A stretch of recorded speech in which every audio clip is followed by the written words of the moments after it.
윤석열 정부는 인수위 때부터 지역균형발전위원회를 따로 두고 지방시대를 활짝 열겠다고 강조해왔는데요. 하지만 취임 전에 발표한 110대 국정과제엔 정작 지역 현안이 빠졌습니다.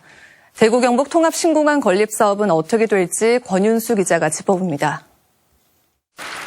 대통령직 인수위원회 지역균형발전특위는 지난 8일 대구 경북 대국민보고회에서 정부가 5년 동안 추진할 대구 15대 정책과제를 발표했습니다.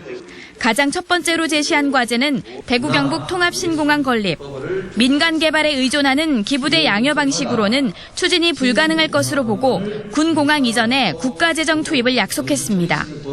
정부 주도로 하겠다는 것이 이번 윤석열 정부의 확고한 방침이라는 것을 보고 드리겠습니다. 새로운 민간공항은 중남부권 거점공항이 될 수 있도록 중장거리 노선 운항이 가능한 3,200m 이상의 활주로를 건설합니다. 1,000만 명 이상 이용하는 여객터미널과 30만 톤 이상 수용하는 물류터미널을 갖출 계획입니다.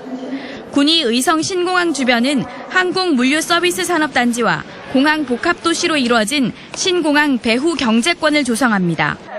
공항으로 가는 연계 교통망도 필요하기 때문에 서대구역과 통합신공항을 잇는 철도, 대구 경북선을 건설합니다. 철도 건설은 2021년 4월 제4차 국가철도망 구축 계획에 반영돼 사전 타당성 조사가 진행 중입니다. 중앙고속도로 확장도 올해 초 제2차 고속도로 건설 계획에 반영됐습니다.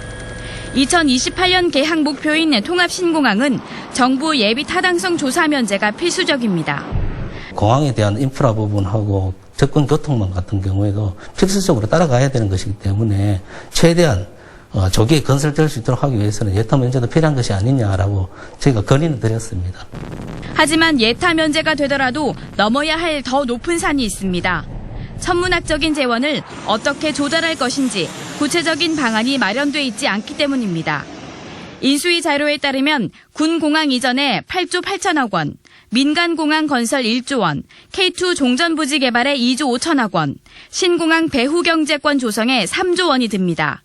대구 경북선 건설에 2조 원, 중앙고속도로 확장에 1조 4천억 원 등 이것만 합쳐도 18조 7천억 원입니다. 대구시는 물론이고 정부조차도 재원 마련에 대한 해답을 제시하지 않고 있습니다. 무턱대고 첫삽을 뜨기 전에 냉정하게 다시 해야 한다는 의견도 만만치 않습니다.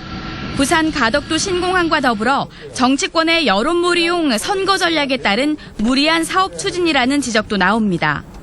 정권도 바뀌고 여러 가지 다시 지방선거도 하고 전체적으로 그러니까 대구공항뿐만이 아니라 가덕도까지 포함을 해서 다시 한번 좀 차분하게 한번 좀 점검하고 다시 검토하고 뭔가 합의하는 과정들이 필요하지 않나 싶습니다.